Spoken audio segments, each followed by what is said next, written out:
The Rise of Theodore Roosevelt, by Edmund Morris. Introduction. Imagine it's New Year's Day, 1907. The air in Washington, D.C. is unseasonably warm, and a massive crowd snakes its way down Pennsylvania Avenue, waiting for a chance to shake the hand of the President of the United States. Inside the White House, trumpets sound. The man they are waiting for is about to begin a marathon of greeting his people, a feat of physical endurance that will see him shake over 8,000 hands, setting a world record that will stand for nearly a century. This man is a whirlwind of energy. At 48 years old, he is the youngest president in the nation's history, but he already seems like a force of nature. He is a Nobel Peace Prize winner who loves war. He is a published historian who writes with the passion of a novelist. He is a big game hunter who is also the country's fiercest conservationist. He can discuss ancient Greek drama with a scholar, then swap stories with a grizzled cowboy from the Dakota Badlands. His friends adore him. His enemies despise him. But no one can ignore him. This man is Theodore Roosevelt. And as you watch this human dynamo, this steam engine in trousers, you have to ask yourself a question. How did this happen? How did this man become this unstoppable force? The answer is the secret we're going to uncover today, and it's a story far more incredible than you can imagine. We're diving into the Pulitzer Prize-winning masterpiece, The Rise of Theodore Roosevelt by Edmund Morris. This isn't just a biography. It's the blueprint for how a human being can literally will himself into greatness. Because the man standing in the White House that day, the symbol of American strength and vitality, started life as a boy who could barely breathe. By the end of our journey today, you will understand the profound and timeless lesson of Theodore Roosevelt's early life, that the body you are given is not your destiny. The weaknesses you have are not your fate. With enough will, enough grit, and enough relentless, back-breaking work, you can build a new self. You can, as his father once commanded him, make your body. And in doing so, you can make your future. So, let's turn back the clock. Let's go back to the beginning, to a quiet brownstone in New York City, and meet the boy who is destined for nothing, and therefore, for everything. Book summary. On October 27, 1858, a baby boy was born into the wealthy Roosevelt family of New York City. His mother, a beautiful and gentle Southern belle named Mittie, took one look at her new son and declared, with a touch of disappointment, that he looked like a turtle. He was a noisy baby, but frail. And as he grew, a shadow fell over his childhood. This was the suffocating grip of asthma. Young Theodore, or TD as his family called him, spent his nights gasping for air, a small, pale figure propped up on pillows, fighting for every breath. His most vivid childhood memories were of his father, a man of immense strength and boundless love, walking him up and down the room for hours in the dead of night, trying to soothe the terrifying spasms in his chest. Theodore Roosevelt Sr. was, in his son's eyes, the greatest man he ever knew. He was handsome, powerful, and filled with a troublesome conscience that drove him to help the city's poor and forgotten. He founded orphanages, taught in mission schools, and would come home at night with his pockets full of sick kittens he'd found on the street. He was a perfect specimen of masculine vitality, a man who seemed to have been carved from granite. And then there was TD. Frail, nervous, and timid. He was plagued not only by asthma but by a host of other ailments. He was so nearsighted that the world was just a blur of colors. He was clumsy and awkward, an easy target for bullies. While his younger brother Elliot was charming and athletic, TD was the family invalid, the brilliant but sickly boy who preferred the company of books and dead animals in his Roosevelt Museum of Natural History, a collection of birds, mice, and insects he kept in his bedroom, much to the horror of the household staff. His world was the world of the mind. He devoured books with a hunger that would last his entire life. He loved stories of adventure, of frontiersmen and soldiers and heroes who were everything he was not, fearless, strong, and capable of holding their own in the world. He dreamed of being like them. He dreamed of being like his father. But his body was a prison. Then, one day, when he was around 12 years old, that all changed. His father called him into his study. He looked at his thin, wheezing son and said something that would echo in Theodore's mind for the rest of his life. "Theodore," he said, using his formal name, "you have the mind, but you have not the body. And without the help of the body, the mind cannot go as far as it should. You must make your body." He paused, letting the weight of the challenge settle. "It is hard drudgery to make one's body, but I know you will do it." In that moment, a fire was lit. The boy looked back at his father, his jaw clenched, and gave a reply that was half grin, half snarl. "I'll make my body." And so began one of the most remarkable transformations in American history. Titi started visiting a local gymnasium. He spent hours every day on the piazza of his family's home, which his father had fitted out with exercise equipment. He punched, pulled, stretched, and swung, working himself into a trance of pure physical effort. His sister Corinne remembered the regular, monotonous motion as drudgery, but for Titi, it was a release. It was a promise. Slowly, painfully, fiber by fiber, he began to build. The asthma didn't disappear, not yet, but his chest began to expand. His muscles hardened. The boy who couldn't catch his breath was now climbing mountains, hiking for miles, and glorying in his newfound strength. But the world has a way of reminding you of your weaknesses. On a stagecoach ride one summer, two boys his own age found him to be an easy victim. They tormented him, and when Titi finally tried to fight back, he discovered he was completely helpless. They handled him with easy contempt, not even hurting him much, simply neutralizing his every move. The humiliation was profound. He realized that all his exercise had only brought him to a baseline. To truly hold his own in the world, he needed more than just strength. He needed to know how to fight. Accordingly, he wrote later, "With my father's hearty approval, I started to learn to box." He began taking lessons from a former prizefighter. He practiced relentlessly, taking punches, learning to absorb pain, and, most importantly, learning to hit back. This wasn't about sport, it was about survival. It was about never being helpless again. This combination of a powerful intellect and a fiercely willed body took him to Harvard in the fall of 1876. He arrived as a swell, a dandy from New York with eccentric side whiskers, a high-pitched, stammering voice, and an alarming tendency to challenge his professors in the middle of lectures. He was, in the eyes of his more languid classmates, a bundle of eccentricities. He was also a force to be reckoned with. He boxed, he wrestled, he debated, he wrote. He founded a finance club with a future Secretary of State, and he taught Sunday school. He fell in love with a beautiful, tall, golden-haired girl from Chestnut Hill named Alice Hathaway Lee. And through it all, he never stopped building his body and his mind. He was driven by an almost desperate need to be worthy of his father. Then, in the winter of his sophomore year, the unthinkable happened. Theodore Sr., his hero, his god, fell ill. It was a brutal, agonizing sickness, born from the dirty world of politics. President Hayes had nominated him for a high public office, and in the ensuing political battle, the machine politicians, the spoilsmen, had broken him.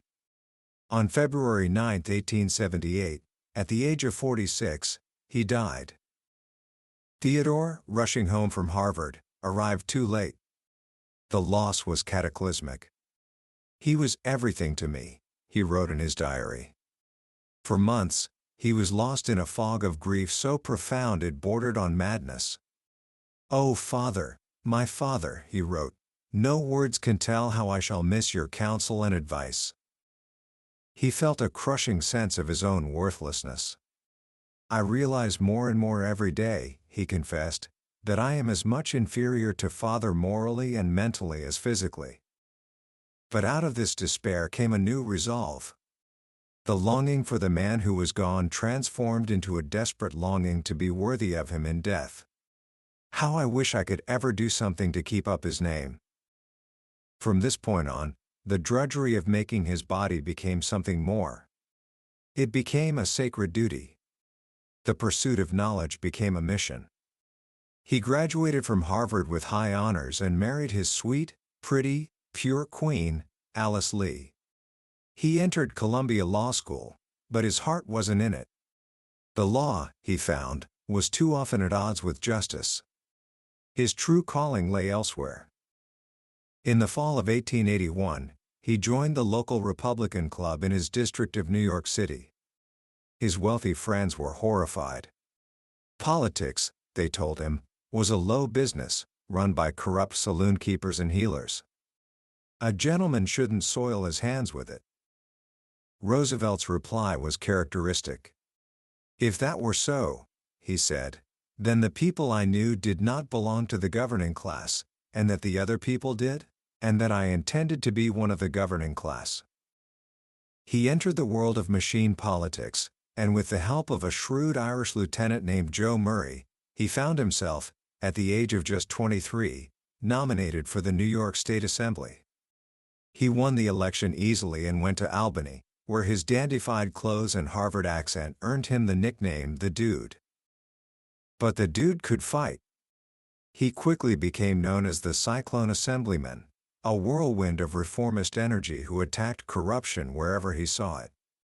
He took on the powerful corporations, the corrupt judges, and the party bosses themselves. He made enemies, powerful ones, but he also made a name for himself. He was re-elected twice, becoming the leader of the Republican minority in the Assembly. His life was a whirlwind of activity. He was a rising star in politics, a devoted husband, and a budding author, working on a scholarly history called the Naval War of 1812. He was, for the first time, truly happy. He and Alice were expecting their first child. And then, the curse fell. On February 12, 1884, while Roosevelt was in Albany, he received a telegram. Alice had given birth to a baby girl. But a second telegram followed. Something was terribly wrong. He rushed back to New York, through a thick, chilling fog, his mind filled with a terrible sense of dread. When he arrived home, he found his house shrouded in a horror beyond imagining. His mother, Mittie, the beautiful, gentle woman he adored, was dying of typhoid fever. And upstairs, in the room where she had just given birth, his beloved Alice was also dying, of an undiagnosed kidney disease. That night, in the early hours of Valentine's Day, his mother died. Theodore went from her bedside back to Alice's. He held his young wife in his arms as her life slipped away. At 2 o'clock that afternoon, she died. He was 25 years old. In the span of 11 hours, he had lost the two women he loved most in the world. In his diary, he drew a thick black cross and wrote, "The light has gone out of my life." He was shattered. The blow was so terrible, so absolute, that it threatened to destroy him. For a time, his family feared for his sanity. He seemed like a man in a trance, moving through the world but no longer a part of it. And then he did the only thing he knew how to do. He went west. He fled to the Dakota Badlands, to the cattle ranch he had invested in the year before. He was looking for a place so vast and harsh that it could cauterize his wound. He threw himself into the life of a cowboy, working from dawn until dark, pushing himself to the absolute limit of physical endurance. He hunted buffalo, rode for days on the open range, and faced down gunslingers in frontier saloons. He became a deputy sheriff, and in the dead of winter, tracked 3 boat thieves for days down the frozen Little Missouri River, capturing them at gunpoint. He was trying to lose himself, but instead, he found a new part of himself. The dude from New York, the intellectual, the reformer, was forged into something harder, something tougher. The cowboys who initially mocked his spectacles and high-pitched voice came to respect his grit, his sand. But nature had one more trial for him. The winter of 1886 to 1887 was the most brutal in the history of the West. It was the winter of the blue snow. Blizzards of unimaginable ferocity swept down from Canada, burying the plains under feet of snow. The temperature plunged to 50 degrees below zero. The cattle, unable to find grass, began to starve. They gnawed the bark off trees, then ate the frozen twigs. And then they died. By the thousands. When the spring thaw came, the rivers were choked with carcasses. Roosevelt's massive investment was wiped out. He had lost a fortune. The beef bonanza was over. He returned to the East, a changed man. The West had given him a new body and a new perspective. The grief for Alice was still there, a hard knot in his soul, but it no longer consumed him. He never spoke of her again, not even to their daughter, also named Alice. He buried the memory so deep that it was as if she had never existed. He found solace in the quiet, steady companionship of his childhood friend, Edith Caro. Their friendship deepened into love, and in December of 1886, they were married in London. For a time, he retired from politics, content to be a literary feller, living at his new home, Sagamore Hill, on Long Island. He wrote history, biography, and tales of his Western adventures. He founded the Boone and Crockett Club, America's first great conservation organization, dedicated to preserving the big game he so loved to hunt. But the lure of the strenuous life, the call of the arena, was too strong. When President Benjamin Harrison offered him a post as a civil service commissioner in Washington, he accepted at once. For 6 years, he waged a relentless war against the spoils system, the corrupt practice of handing out government jobs for political favors. He became a thorn in the side of party bosses, a tireless, publicity-loving reformer who reveled in the fight. In 1895, he returned to New York City as the president of the police board. The department was, in his words, a cesspool of corruption, from the chief of police down to the patrolman on the beat. Roosevelt plunged into the cleanup with demonic energy. He became famous for his midnight rambles, prowling the darkest streets of the city with his friend, the reporter Jacob Riis, catching sleeping policemen and exposing their connections to the criminal underworld. He took on the powerful saloon keepers, enforcing a long-ignored law that required them to close on Sundays. He became, in the words of one newspaper, the biggest man in New York. But his ambitions were larger than New York. He dreamed of America taking its place on the world stage, of a powerful navy and an assertive foreign policy. In 1897, the new president, William McKinley, appointed him Assistant Secretary of the Navy. Roosevelt found a department that was sleepy and complacent. He began to prepare it for war. He believed a conflict with Spain over its brutal colonial rule in Cuba was not only inevitable, but necessary. No triumph of peace, he declared, is quite so great as the supreme triumphs of war. He schemed, he lobbied, he pushed. He worked with his friend, Senator Henry Cabot Lodge, and a small circle of influential expansionists. He made sure that a fighting commodore named George Dewey was in command of the Asiatic Squadron. On the night of February 15, 1898, the U.S. battleship Maine blew up in Havana Harbor.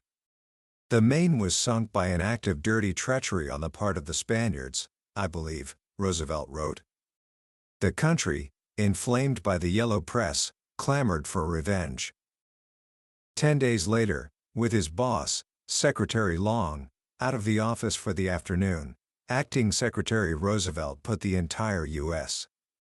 Navy on a war footing. He sent a fateful cable to Commodore Dewey in Hong Kong.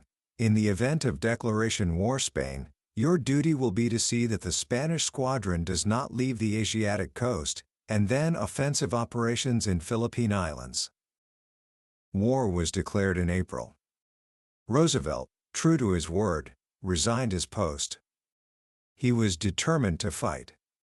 "I cannot afford to disregard the fact," he wrote, "that my power for good, whatever it may be, would be gone if I didn't try to live up to the doctrines I have tried to preach." He helped raise a volunteer cavalry regiment, a motley collection of cowboys, Ivy League athletes, and frontiersmen. They were officially the first U.S. volunteer cavalry, but the world would know them by another name, the Rough Riders. With Leonard Wood as colonel and Roosevelt as lieutenant colonel, they trained in Texas and then shipped out to Cuba. On July 1, 1898, they faced their great test. The American army was pinned down at the foot of the San Juan Heights, under withering fire from Spanish fortifications on the hills above. Roosevelt, on horseback, found his men crouching in the tall grass, taking heavy casualties. An order came to support the regulars in the assault. "The instant I received the order," he wrote, "I sprang on my horse, and then my crowded hour began." He rode up and down the line, urging his men forward. "Are you afraid to stand up when I am on horseback?" The men rose and followed him. He led them in a wild, chaotic charge up the smaller of the two hills, Kettle Hill. He was one of the first to reach the top, shooting a Spaniard with a revolver salvaged from the Maine. From there, seeing the main assault on San Juan Hill faltering, he led a second charge across the valley and up the final slope. He had found his great day. He had led one of the noblest fights of the century. The sickly boy who had once dreamed of heroes had become one. He returned from Cuba the most famous man in America. The bosses of the New York Republican Party, led by his old foe Senator Thomas Platt, saw his popularity as their only hope of winning the governorship that fall. They nominated him, reluctantly, and he won, narrowly. As governor, he proved to be a masterful politician, balancing the demands of reform with the realities of party politics. He fought for corporate taxes, labor rights, and conservation. He became so popular, and so independent, that the bosses decided they had to get rid of him. They couldn't defeat him, so they decided to promote him. They would kick him upstairs, into the political graveyard of the vice presidency. Roosevelt fought the nomination with all his strength. "I would rather be a professor of history than vice president," he declared. The job was a dignified nullity, a dead end. But the pressure from the party machine, combined with a genuine popular draft from the western states, was too much to resist. At the Republican National Convention in 1900, he was nominated to run alongside President McKinley. They won in a landslide. On March 4, 1901, Theodore Roosevelt took the oath of office as Vice President of the United States. His political career, it seemed, was over. 6 months later, on a beautiful September afternoon, President McKinley was shaking hands at the Pan American Exposition in Buffalo, New York. A young anarchist approached him, his hand wrapped in a handkerchief. 2 shots rang out. At that moment, Theodore Roosevelt was high in the Adirondack Mountains, on the slopes of Mount Marcy. He had just finished lunch with his family by a little lake called Tear of the Clouds. As he sat there, gazing out at the vast wilderness, he saw a runner approaching, stumbling up the trail, clutching a yellow telegram. He knew, instinctively, what the message said. Destiny had called. The rise of Theodore Roosevelt was complete. Commentary. So, what do we take away from this incredible story? What is the lesson in the life of this young, unstoppable man?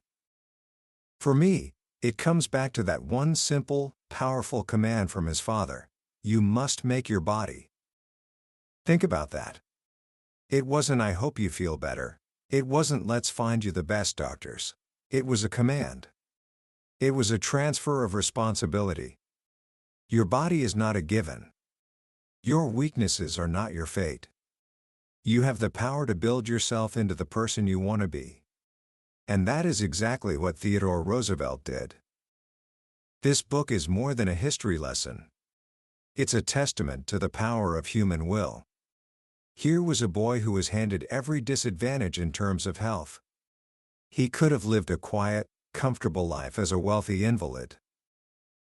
No one would have blamed him. But he chose a different path. He chose the strenuous life. He chose to fight.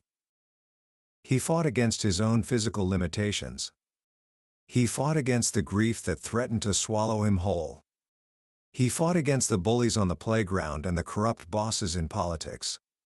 He fought against the Spanish in Cuba. Life, for him, was strife. And he loved it. And this is where the lesson becomes so relevant for you, right now, at 17. You're at an age where you're starting to become aware of your own limitations, your own perceived weaknesses. Maybe you're not the strongest, or the smartest, or the most popular. Maybe you feel like you're stuck with the hand you've been dealt. Roosevelt's life is a roaring declaration that you are not. He showed us that character is not something you are born with. It's something you forge. You forge it in the gym, when you push through one more repetition. You forge it in the library, when you push through one more chapter. You forge it by facing your fears, by taking on challenges that seem too big for you, and by getting back up every single time you get knocked down. He wasn't perfect. Far from it. As Edmund Morris shows, he was often arrogant, impulsive, and self-righteous. He had a lust for battle that can be unsettling. But his virtues, his courage, his honesty, his incredible capacity for work, and his unwavering belief in the potential for greatness, both in himself and in his country, far outweighed his flaws. So, what can you do, today, to start living a more Rooseveltian life? First, find your own version of making your body. Whether it's in sports, or academics, or art, find an area where you are weak, and attack that weakness with relentless determination. Don't make excuses. Do the drudgery. The strength you build there will spill over into every other area of your life. Second, become a voracious reader. Roosevelt's mind was his greatest weapon, and he sharpened it every single day on the whetstone of books. He read history, science, poetry, fiction. He read everything. He understood that to lead, you must first learn. And finally, don't be afraid of the arena. Don't be afraid to get in the fight. Whether it's a political cause you believe in, a team you want to make, or a personal goal you want to achieve, don't sit on the sidelines. Life, as Roosevelt knew, is not a spectator sport. That was a summary of The Rise of Theodore Roosevelt by Edmund Morris. We've journeyed through the incredible making of a man today, but let me be honest with you, a summary is like looking at a map of the Grand Canyon. It can show you the shape and the scale, but it can never capture the breathtaking reality of standing on the edge, feeling the wind, and seeing the colors change with the light. The real magic happens when you read the book for yourself. This summary is a starting point, a way for you to decide if this story is one you need to experience in full. If anything we've talked about today has sparked a fire in you, if you felt a connection to that frail boy who refused to stay weak, then I urge you to grab a copy. Reading it isn't just about learning history, it's about witnessing firsthand how a man can forge himself into a legend. You can find a link to the book in the description below. Also, if this journey has meant something to you, if you feel inspired or have learned something valuable, please take a moment to like this video and subscribe to the channel. It lets me know that we're on the right path, and it ensures that you won't miss our next exploration into another life-changing book from the billionaire's bookshelf. Let's keep growing together.